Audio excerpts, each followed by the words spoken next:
Hello, everyone, and welcome to this second PIO Fall webinar featuring Renée Lertzman in conversation with Sarah Peyton about attuning. We're so happy to have you with us. There will be opportunities for Renée and Sarah to respond to your questions. If you can submit them using the Q&A feature at the bottom of your Zoom window, we'll collect those and there'll be an opportunity for them to respond later in our session. My name is Monica Campfield-Lenfest, and I am an engagement manager with Project InsideOut, and I am very excited to introduce Renée Lertzman. Hello. Welcome, everyone. It's just so fun to see all the names and places and, just the range of the span across the planet. It's really, really cool and inspiring. So I actually like to start any kind of event or talk or gathering or whatever is happening with just giving ourselves a moment to transition. Often we jump from thing to thing, especially with digital life. And so I like to be able, this is part of my attuning, is to just take a few moments to allow ourselves to arrive into whatever it is we're coming into. And so if you'd like to join with me, you're welcome to do whatever you'd like to do as far as like camera off or on, but we're just going to take a few moments to turn inward and let yourself arrive. So what I invite is your ability to settle into, if you're seated, to settle in and really be upright and relaxed. So really in a posture of a sovereignty. And I use this word intentionally, of sovereignty, of your ability to really honor and show up for yourself in this work and in this time and in your life, just really honoring that and really honoring the intent with which we come to this conversation and honoring each other in this and all the beings in life that we're here in service of and with. And so if you want to just take a moment to, if you want to close your eyes or lower your gaze and whatever you're comfortable with, and have your feet really like both on the ground or on the floor. So, really making contact and turning your attention inward for a moment and just checking in and using your breath to take some nice deep breaths and just allow yourself to just land here. And as we do that, just imagine letting go of whatever else you've been doing, thinking about, occupied with, and just see if you can allow yourself to really come into this space. Very gently set aside whatever's been occupying you. And see if you can set aside as well, maybe any sort of concern or worry, and see if you can just lean into some trust that whatever we're doing here together for the next hour or so is exactly what you need and what we need, and that you will get exactly in the right amount what will support you.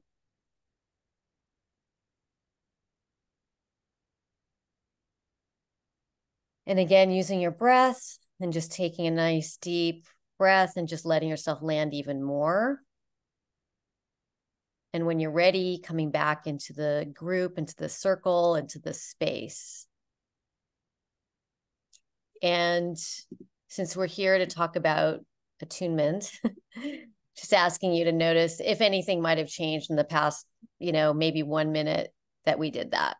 Just noticing what is different potentially. All righty. So I am Renée Lertzman, and I am the founder of this initiative called Project InsideOut. which I'm going to talk about a little bit more in a minute. And I am very excited to be joined by Sarah Peyton, who is a beloved colleague and friend and has been an advisor with Project InsideOut, and whose work has completely inspired me since I came to know about it, which was actually through a colleague, Gwen Gordon, who we worked early on in the early days of PIO. Gwen kind of offers, hey, you might be interested in Sarah Peyton. And it has been really formative for me. And Sarah's one of those people I could just listen to forever. You know, I just love hearing you, Sarah, the way you think and approach things.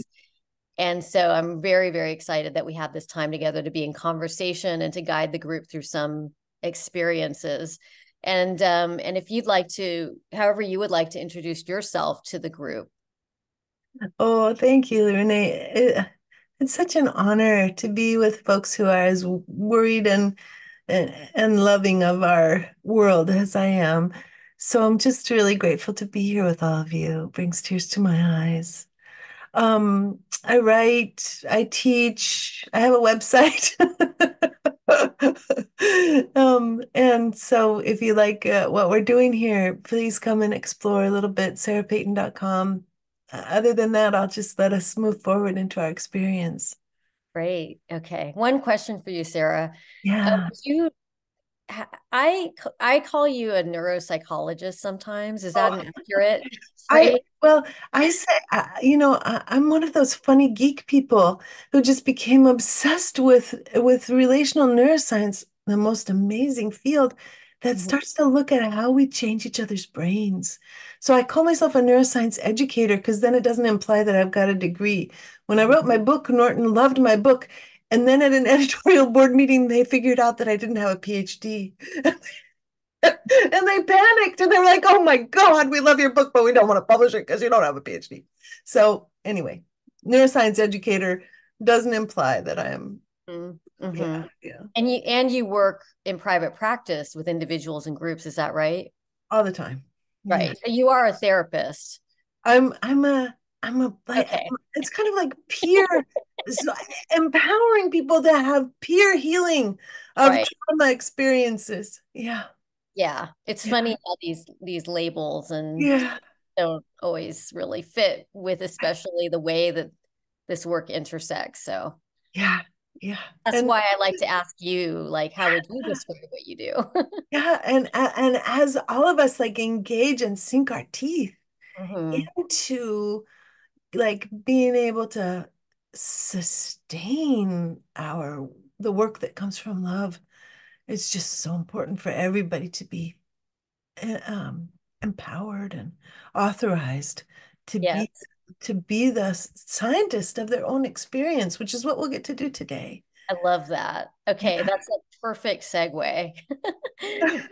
So I'm going to just take a few minutes to um, orient us to the context of this conversation, which is this initiative, Project Inside Out, which is the remit of, is precisely about inviting us into a position of guiding and, to Sarah's point, you know, really honoring and celebrating what each of us bring and contribute, which includes we are the scientists of our own experience. So I want to just situate this conversation in that context. So Project Inside Out was initially funded by the KR Foundation a few years ago, was invited to dream up a project. And my dream was, what if I bring together my favorite clinically oriented practitioners, including from motivational interviewing, from neuroscience, some psychotherapy, relational work, with strategists, with people who do kind of sustainability, climate work. That includes myself, and see if we can create some playbook, basically a playbook, which is what a colleague of mine, Jamie Beck Alexander, who runs Drawdown Labs, once called Project Inside Out, which I've loved. She's like, oh, this is a playbook. It's exactly what it is.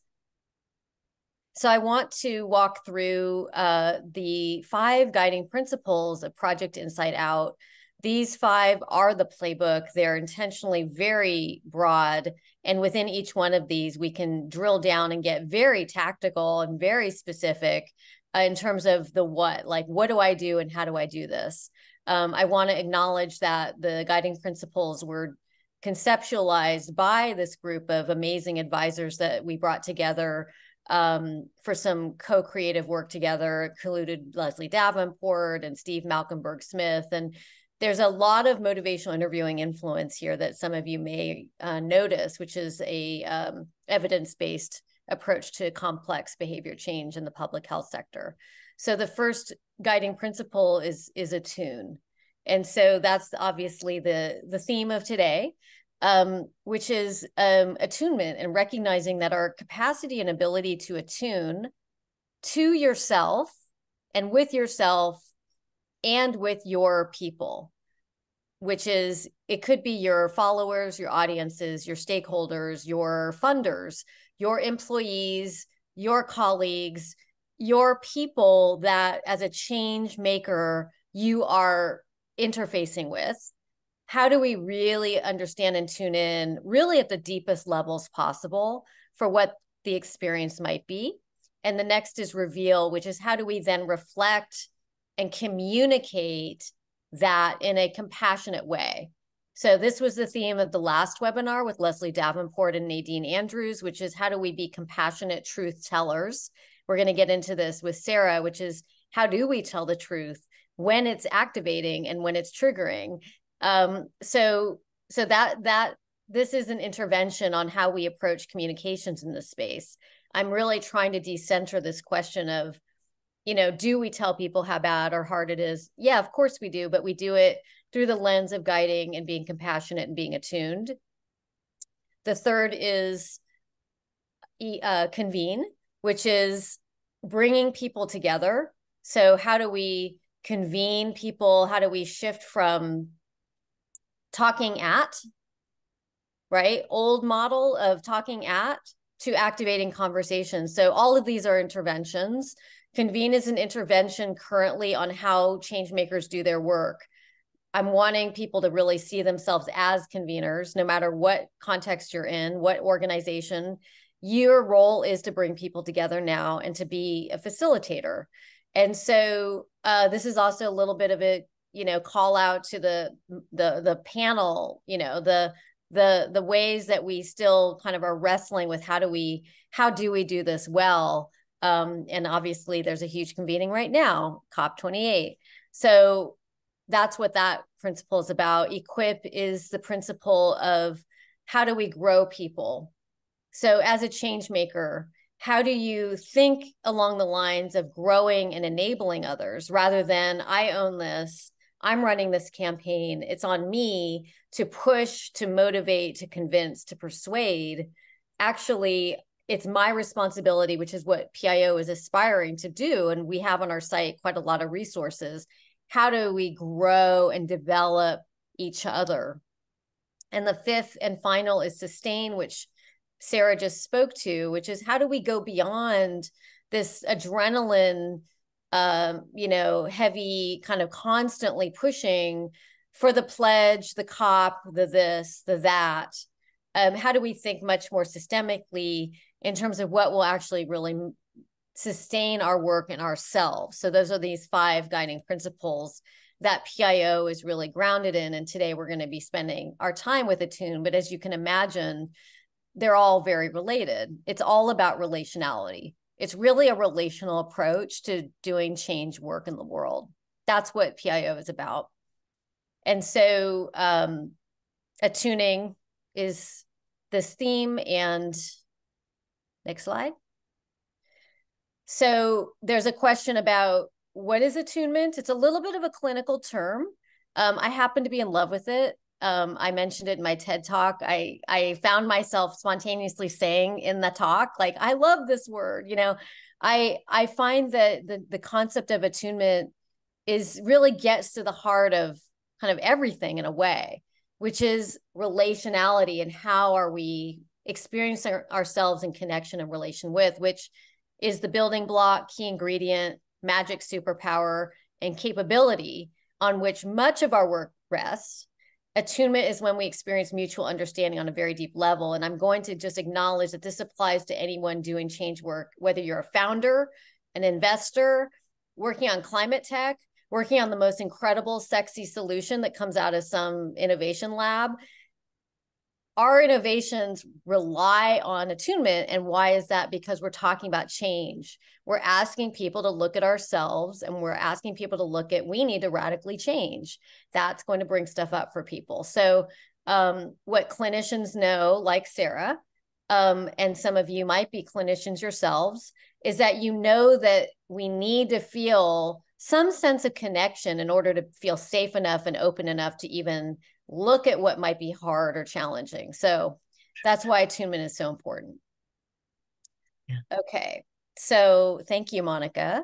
So with that kind of background, would love to just jump in. We're gonna have a bit of a conversation, and I'm gonna start with Sarah, inviting you to reflect a bit on in the context of existential kind of planetary crises and problems.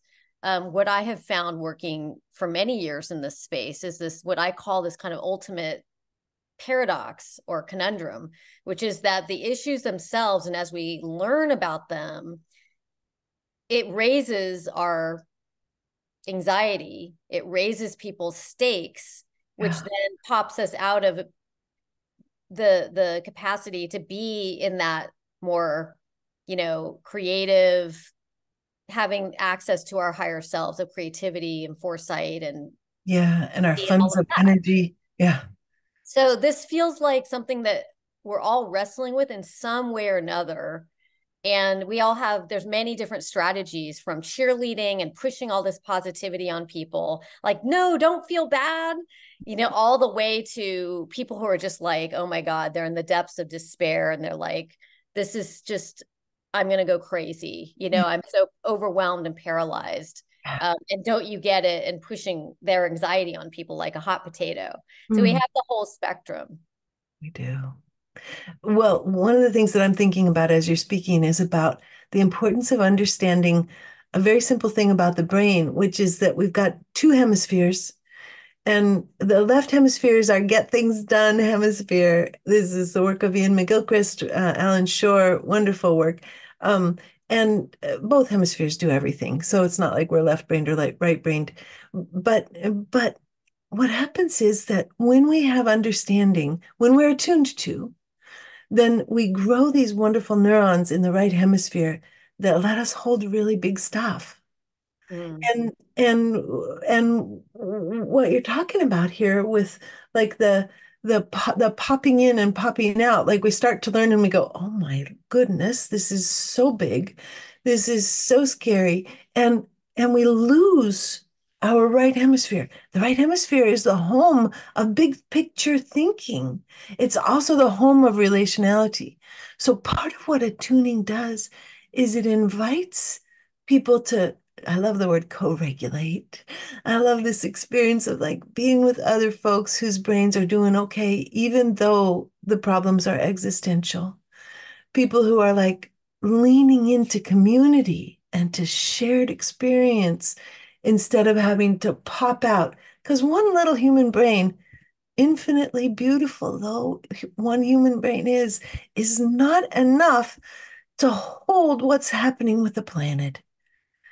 We need co-regulation. We need to know that we're together with it. And then that kind of shared load, which is what humans are made for, allows for everybody to step forward in a different way. Mm-hmm. So I feel like we're at a moment right now, still, it's been an extended moment of people, are starting to wake up, and definitely we're in a different time now than we were even a few years ago. And what I'm envisioning is that person who is feeling very deep concern and worry and anxiety, a young person let's say in a city in Detroit. Sure. And they're sitting in a class, or a community where they're not necessarily seeing others or experiencing others who are sharing in that same level of concern and anxiety. And I'm hearing you talk about this, the necessity of the co-regulating and to feel like I'm not alone. What are your thoughts about how, we're at this time where it feels to me like people are starting to kind of wake up a bit around and find themselves feeling quite alone. Yes, it's so true. And it's devastating to have this sense of, well, I'm starting to see all these things about our planet, and and nobody else looks like they're experiencing it. And people don't know how to talk about it. So even though our statistics show that 55 to 70% of all people have planetary existential concerns, even if we say, how are you feeling about this? Other people won't even be able to say it because of those little neurons. Those neurons aren't there in our general world. We're not used to stepping up for these big things. So part of what we're going to be doing today is looking at a way to begin to track between body sensations and feelings, like kind of some skills of attunement we'll be looking at that people can even do with themselves, or that will help people to tease it out of friends and relatives. Because once we realize, shoot, the majority of all people are concerned just as I am, even though they can't say it rather. Yeah, that I'm not alone, but I'm alone with expression. is Right. Yeah, it's quite a thing. It's quite a present day experience. Do you have specific guidance or practices that people can consider in relation to, so a lot of the questions I get are, how do I communicate about my anxiety and concern and worry with, friends, family, coworkers who are in different stages of their own, frankly, I think, protection. Like, Yeah, a big part of my work is I'm getting rid of this idea that people are apathetic and they don't care. It's actually people are in their various places of like managing and protecting themselves from feeling like if I even go there, I'm going to just explode. I can't function. And Right. so a lot of people write in or ask, well, how do we show up in those situations? Right? Mhm. How do we attune effectively? Yeah, yeah. There are kind of two different questions I'm seeing here. And one is, how do we get support for ourselves?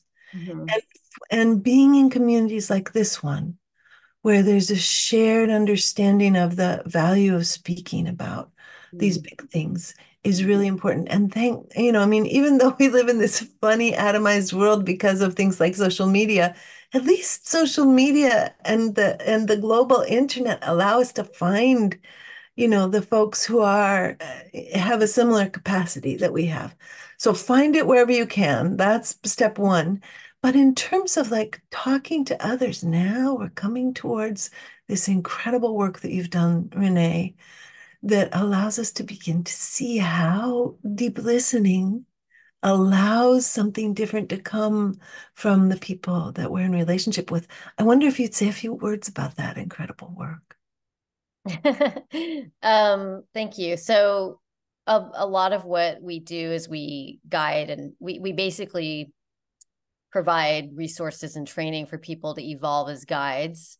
And the idea of a guide is informed by motivational interviewing in the public health sector, which is clinicians realizing that if they just keep yelling and telling and selling why we need to change, that people just shut down and nothing happens. But then, if we spend that 5 minutes really deep listening and really being present and showing, reflecting back, I hear you, I see you, it's magical. Like literally the neurochemistry changes and people begin to kind of open up a little bit more, like and become more receptive Yeah. to the information.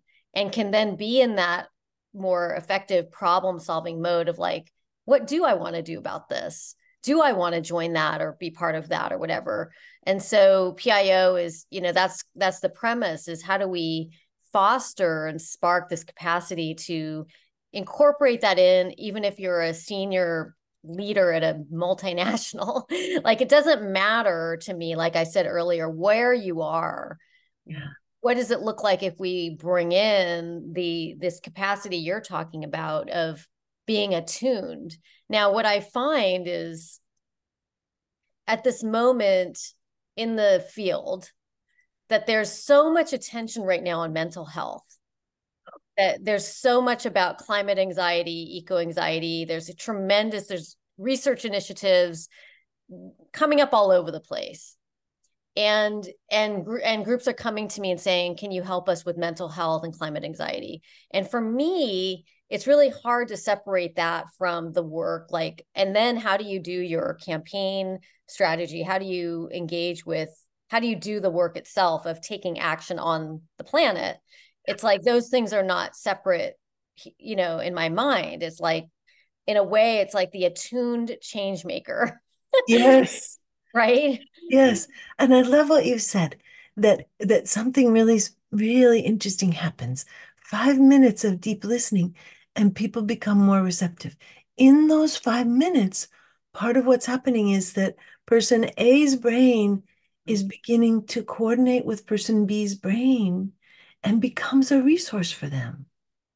So this is the way that co-regulation happens. It's a bit like if this were one brain and it needs support to be able to connect with its deep anxiety, incredible love, huge tenderness that it doesn't know what to do with, then this other brain asking those gentle questions that are truly, like out of a spirit of, not a spirit of, I'm going to ask you a question and show you how you're wrong. Which is something that I just get pulled into sometimes. But rather, hey, there you are, another human. How are you doing over there? This then creates the co-regulation, which your work is so gorgeous with. Thank you. So I just am curious, when you look out at the majority of work on the climate and sustainability and planetary issues, what do you see happening? Well, I see this tremendous kind of conflict between the people who have no hope for a different future and are remaining like little turtles in their shells, and the people who are like, wait a minute, something really different could happen here. And so for the folks saying, wait a minute, these folks have the traditional power. They have the traditional petroleum funded resources that allow for a great deal of, very tight closure.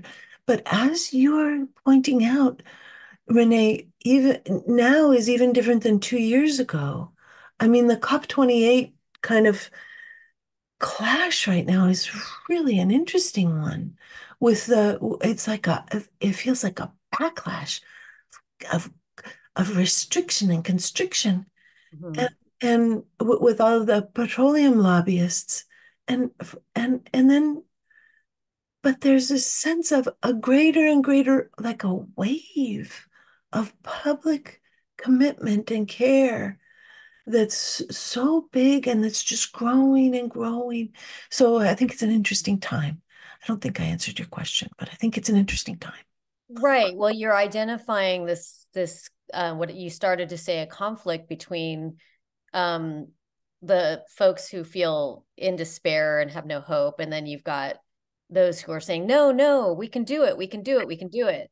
And I feel like there's not a lot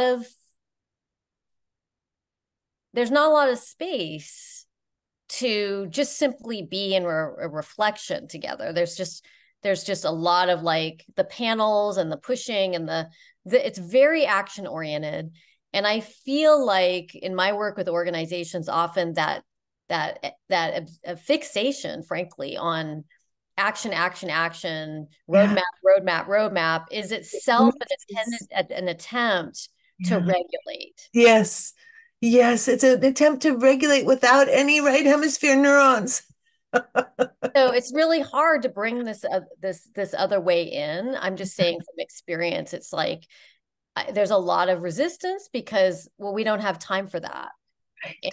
And I've worked with some really significant organizations that have the potential to have an outsized impact and influence. And it's very challenging to know how to be skillful in bringing this kind of work in. And I get that question a lot too. What are your thoughts on that? Well, I have many thoughts and we could go on for hours, Can but you maybe respond pretty to that? maybe we want to just do a little bit of self-attunement and kind of let people have this experience of being scientists with their own selves Mm-hmm. and see what it's like to begin. This concept that I love is a concept of the complex truth, Mm-hmm. and the way that telling a complex truth allows the nervous system and the immune system to flourish.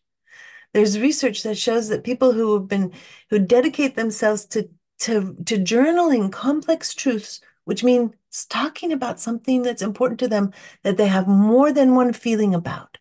So Mm-hmm. we're going to take folks through a guided meditation, and I'm going to invite you to notice more than one feeling. And Monica's going to create a word cloud for us. And we'll get to feel this, not only the self-attunement of naming a complex truth with more than one feeling, but we'll get to do this shared co-regulation of being able to feel together, because Monica's going to create a word cloud from the feelings that we find.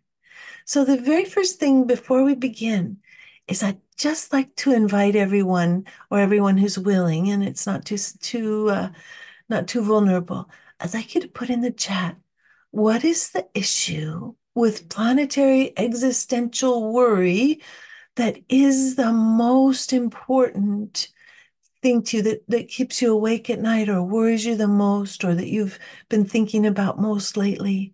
So I won't write mine in the chat, but mine would be the discovery of what's happening at COP28 with the fossil fuel lobbyists. So that would be what I would put in the chat.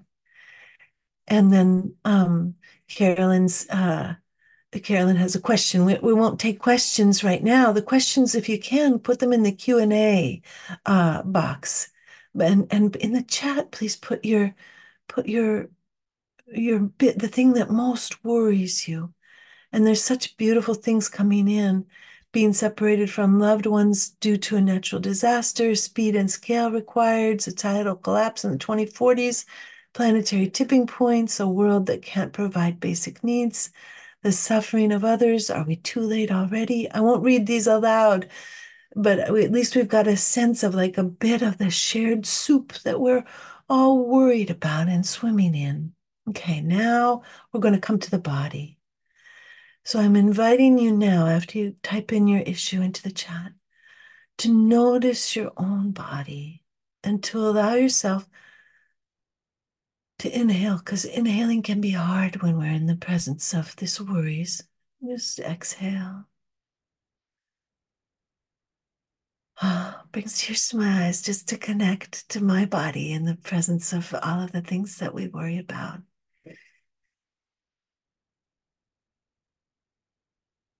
Let yourself breathe. And as you breathe, one of the things that happens when we get tossed into these big things is we get popped out of our bodies. We get popped out of our right hemispheres, which are connected to the body. And so just if you can notice, and even as I notice, as I invite myself in, I notice that my head goes dizzy, but I'm inviting myself into my body. Really, if you can, bring your attention to your gut, to your intestines, to your belly. You can even rub a hand there to remind yourself that you have a body and you have a belly.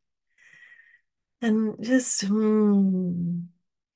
what is your belly? We just notice we're going to look for complex truths now about these things that you've named. What kinds of feelings are in your belly? Is there both terror and tenderness? Is there both love and lamentation and just touching in with your belly. Now Monica will put the word cloud chat into the into the thing. You can share here as you go to this link, write in the feelings, the emotions that you're experiencing. See if you can put in more than one. This is what complex truth does. It makes us heal faster from colds and flus. It makes our wounds heal faster. Very simple thing, but just share more than one feeling. And then bring your hand, if you'd like to, or your attention up to your heart, your lungs. Just acknowledge with self-compassion if you've stopped breathing, if your heart is going really hard or really fast. And coming now to your throat. See what kind of sensation is there in your throat. Sometimes we find grief in our throats. Sometimes we find alarmed aloneness in our throats. Sometimes we find agony. Sometimes we find lamentation. Sometimes we find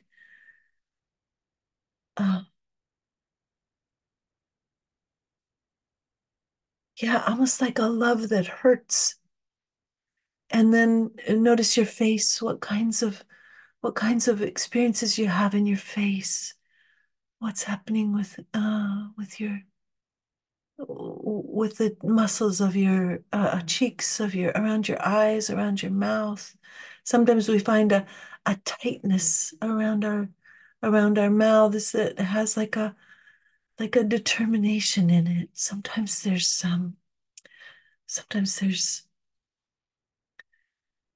a disgust that really gets revealed with our mouths as we work with our issues.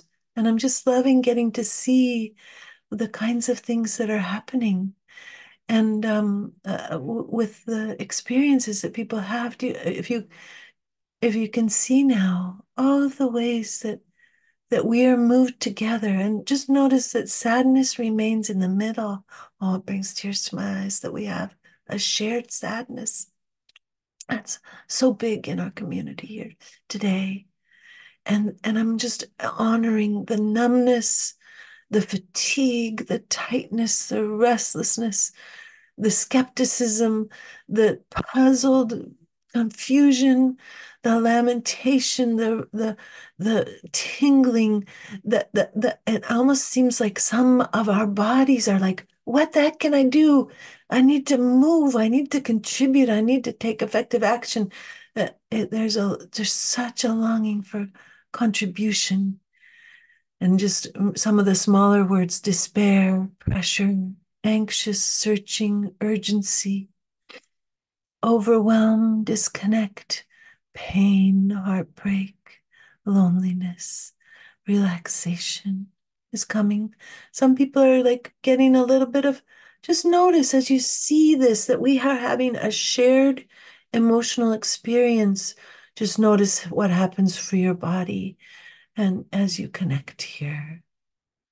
And looks like we've kind of come to the end of people adding words. So we'll come back now to questions and more conversation with me and Renée. But I'm so grateful to have been a part of this experience with you, because I feel there's almost like for me a sense of cleansing. I still have some tears in my eyes, but there's a sense of expansiveness, of being co-connected, co-regulated. Hello to Renée. Hi, thank you for that. I want to invite people to share in the chat. What are you noticing? So this is a bit layered. So how do you feel seeing the feelings? What feelings come up as you see this shared expression of the feelings? That's something I do often when I do kind of, how are we feeling? Now what happens as you see the feelings in a group context? So we see connection. I feel validated. I feel less isolated and alone. Relief, softening, gratitude, So this is evidence. We are the scientists of our own experience. There's so much resistance and phobia to naming the feelings in spaces of change making, when in actuality, it's the opposite effect. So when we're in spaces like, again, COP28 is happening right now, and you better believe that those many, many, many, many thousands of people, I mean, it's a crazy number. It's like 100,000 people are converged in Dubai. They are bringing all of this. And I imagine there are spaces where people are able to share and connect, but for the whole, I imagine that's not happening in the core center power, right? The blue zone, the, you know, the fancy stages, you know? And so I want us to reflect on, what does this work look like if more of this comes in, right? That is resilience. That is not weakness.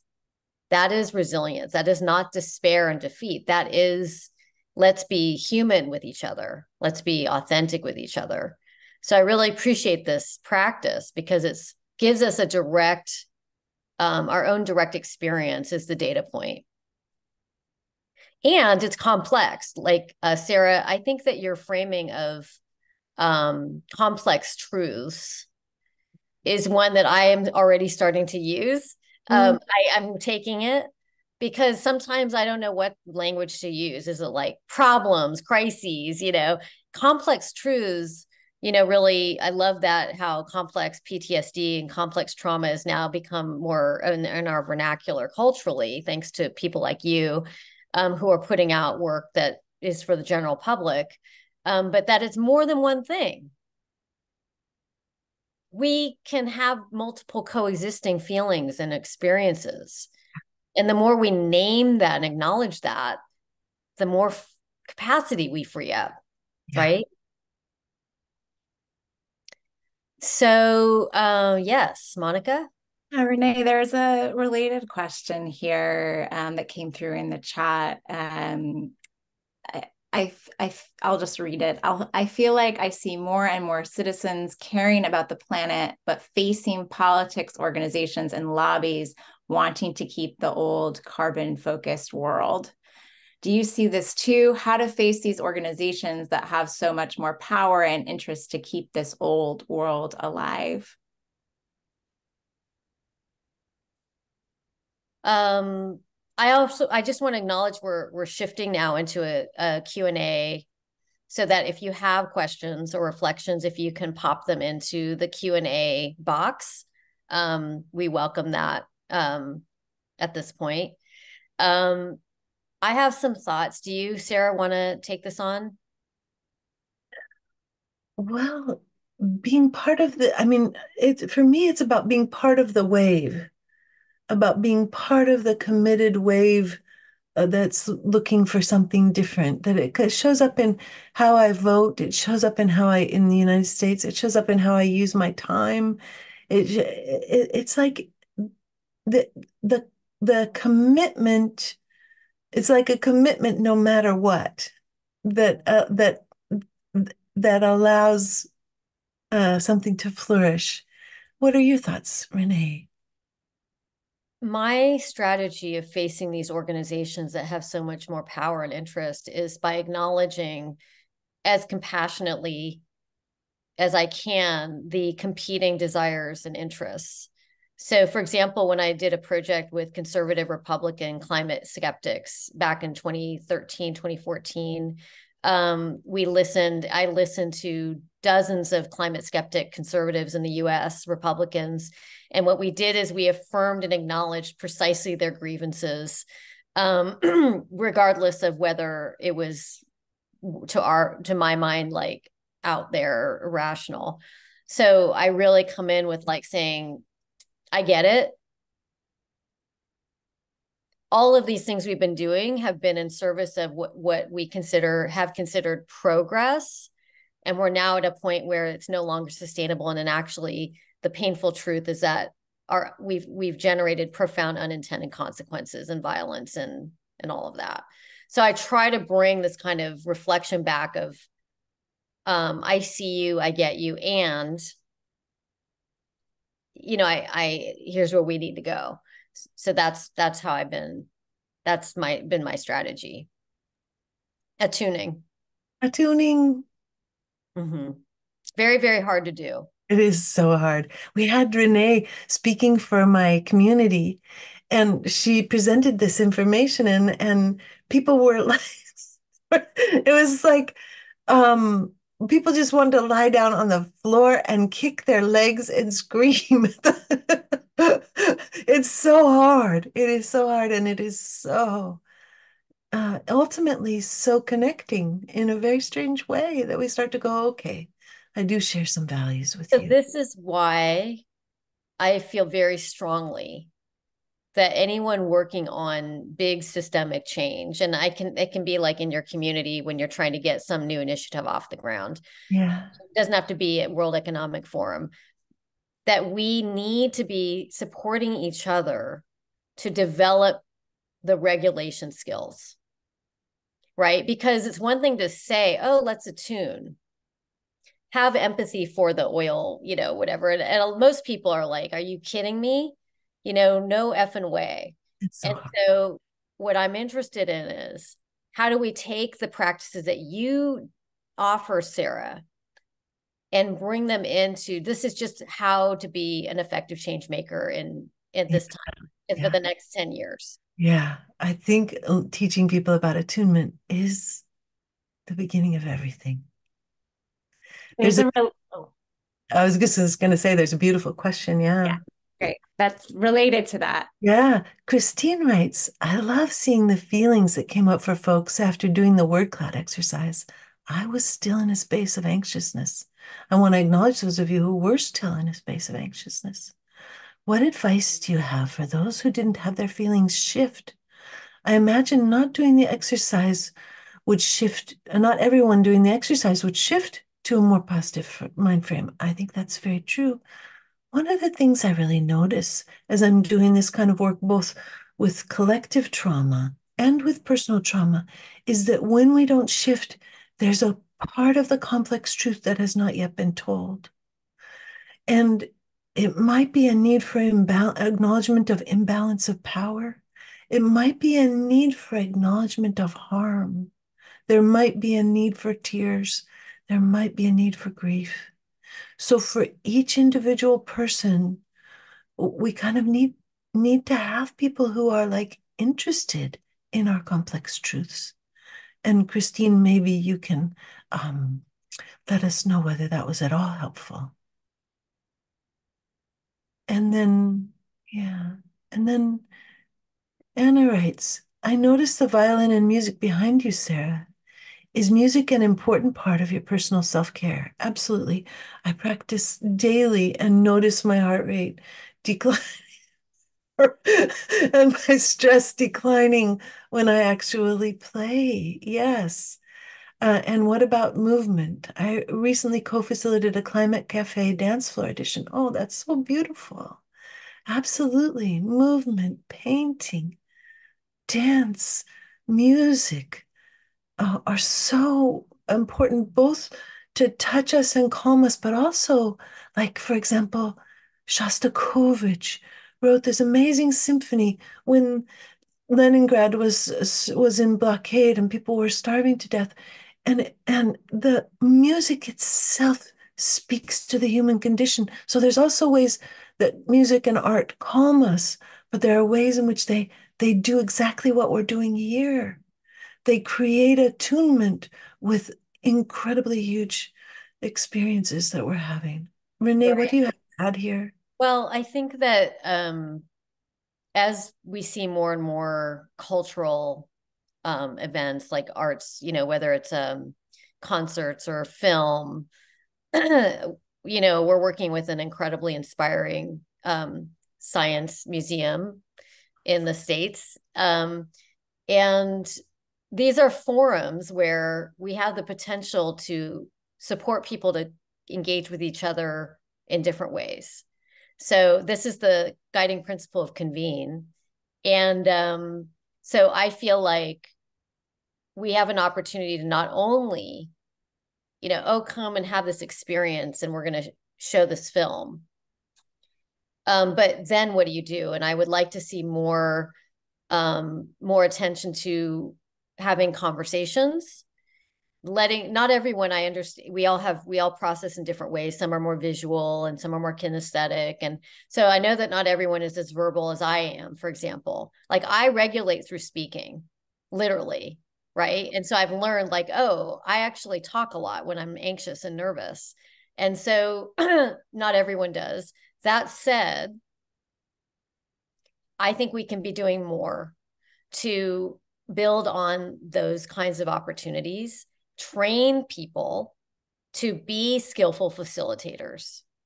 And to me, imagine if that was put at equal weight to training people in graduate programs or trainings in knowing the science and the policy and the tech. Imagine if there was equal weight to, oh, and we need to become skillful facilitators. Yeah, and this comes right to this question that just came in. How do you feel the role of grief circles plays into the opening of the right hemisphere? And yes, of course it would. And this is exactly what Renee is saying. How do we bring the technology that we've been exploring today of using words to describe experiences in our body? How do we bring that more into the central? Right. I'm really excited about the growth of grief circles, of having been in the space for about 30 years, with Joanna Macy as being a very important pioneer, big time, in the 80s when she was piloting exactly that kind of thing, despair and empowerment workshops. Now, my only add on to that is that I do work with organizations, government, Right. philanthropic.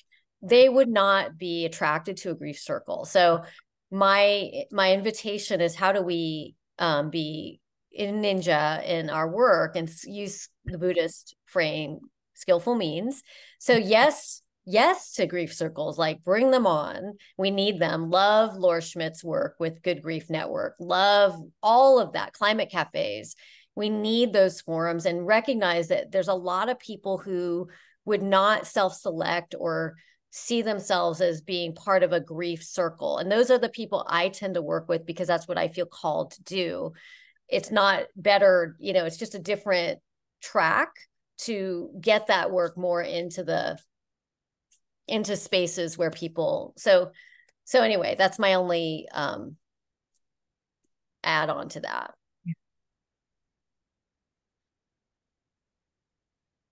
Are there any other reflections that anyone would like to share?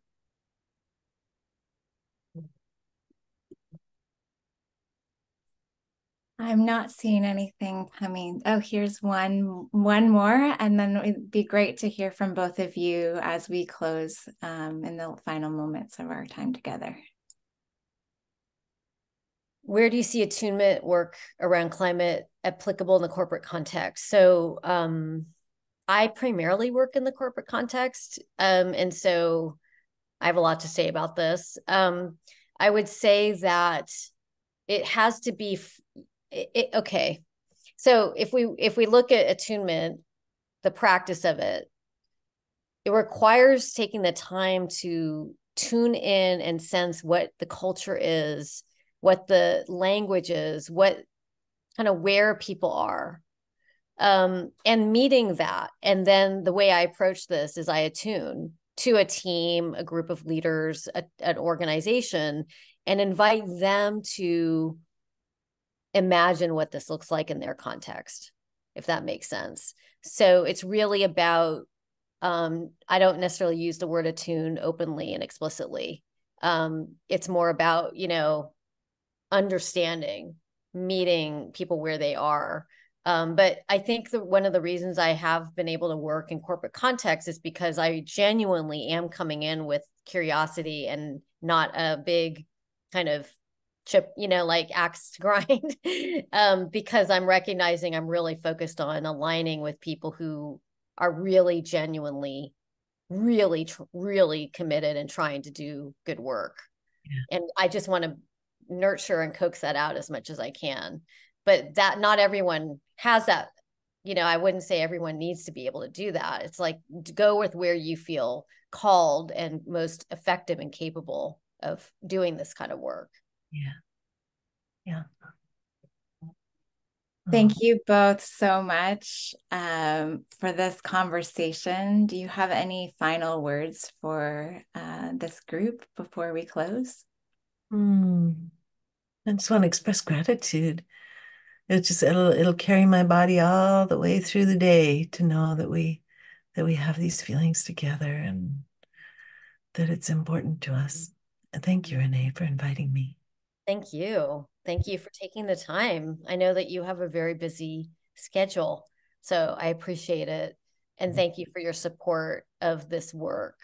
I would just say to folks, if you find this valuable, to reach out, let us know. We're kind of moving into a new phase of this work and would like to be able to bring it out to a much greater number of people. So if you have, whether it's a potential partnership or, support, what have you, I just want to let you know that this is very much of a community effort here. So thank you. And thanks for everyone for taking the time to join and contributing and being so present and open-hearted.